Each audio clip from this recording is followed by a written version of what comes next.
15 আগস্টের ছুটি নিয়ে যা বললেন সিনিয়র সচিব, এই সম্পর্কে বিভিন্ন রকম পত্রপত্রিকা বিভিন্ন রকম প্রতিবেদন প্রকাশ করে। আপনারা যেটা স্ক্রিনে দেখতে পাচ্ছেন, এই সংক্রান্ত বিস্তারিত তথ্য জানাবো আজকের ভিডিওতে।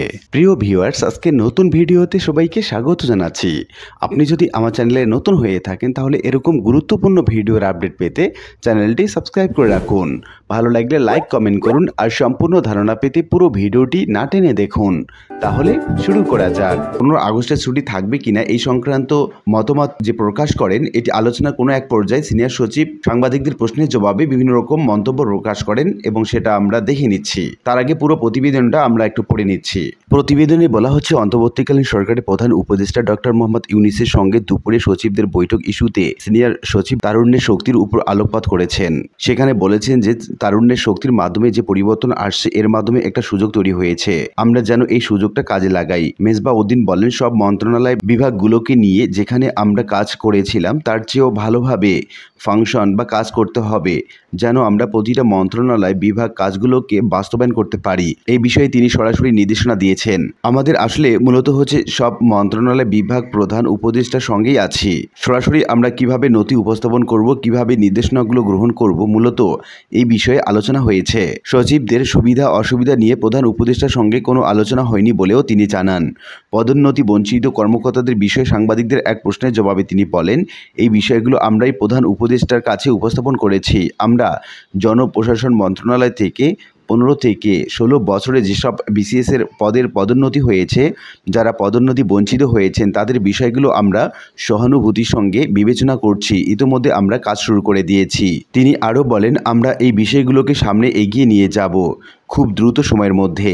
যারা পিএসসি থেকে বিসিএস এ সুপারিশপ্রাপ্ত হয়েছেন 28 থেকে 42 ব্যাচে, তাদের বিষয়গুলো আমরা উপস্থাপন করেছি প্রধান উপদেষ্টার কাছে। আমরা আশা করছি কাল অথবা পরশুর মধ্যে এই বিষয়ে একটা প্রতিকার নিতে পারবো। চলমান প্রকল্পগুলো নিয়ে কোনো কথা হয়নি জানিয়ে সিনিয়র সচিব বলেন, মূলত মন্ত্রণালয় বিভাগগুলোকে ফাংশন করা, দপ্তরগুলোকে ফাংশন করাটাই হচ্ছে এখনকার মূল কাজ। যে কাজগুলো সচিবালয়ের দপ্তর পর্যায়ে নিষ্পত্তি করা যাবে সেগুলো যেন নিষ্পত্তি করা হয়। তিনি বলেন, এছাড়া অন্যান্য বিষয়গুলো যে আছে, যেগুলো 7 দিনের ভিতরে জরুরি ভিত্তিতে সিদ্ধান্ত গ্রহণ করব, যেগুলোর বিষয়ে মন্ত্রণালয় পর্যায়ে সিদ্ধান্ত গ্রহণ করা যাবে না, তার কাছে আমরা সিদ্ধান্তগুলো চাইব।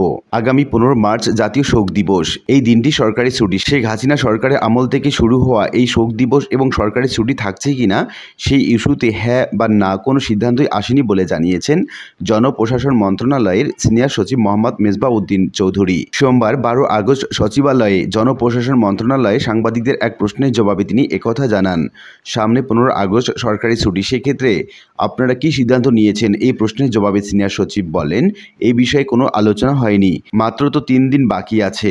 মাঠ পর্যায়ে কোনো নির্দেশনা দেওয়ার বিষয়ে আপনারা কিছু ভাবছেন কিনা? এই প্রশ্নের জবাবে তিনি বলেন, এই বিষয়ে আমরা কোনো নির্দেশনা পাইনি। এমন কিছু যদি থাকে তাহলে নিশ্চয়ই সেটি আমরা জানতে পারবো, কিন্তু আমরা এখনও কোনো নির্দেশনা পাইনি। উল্লিখিত আলোচনা থেকে আমরা এটুকু বলতে পারি যে 15 আগস্টের ছুটি নিয়ে এখনও কোনো আলোচনা হয়নি। আলোচনা বা সিদ্ধান্ত হলে সেটা জানিয়ে দেওয়া হবে। আশা করি বিষয়টি বুঝতে পেরেছেন। আর আজকের ভিডিওটি এ পর্যন্তই। আশা করি ভিডিওটি আপনাদের ভালো লেগেছে। ভিডিওটি ভালো লাগলে লাইক কমেন্ট করতে ভুলবেন না।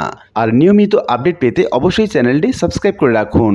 দেখা হবে অন্য কোনো ভিডিওতে। সে পর্যন্ত সবাই ভালো থাকবেন। ধন্যবাদ।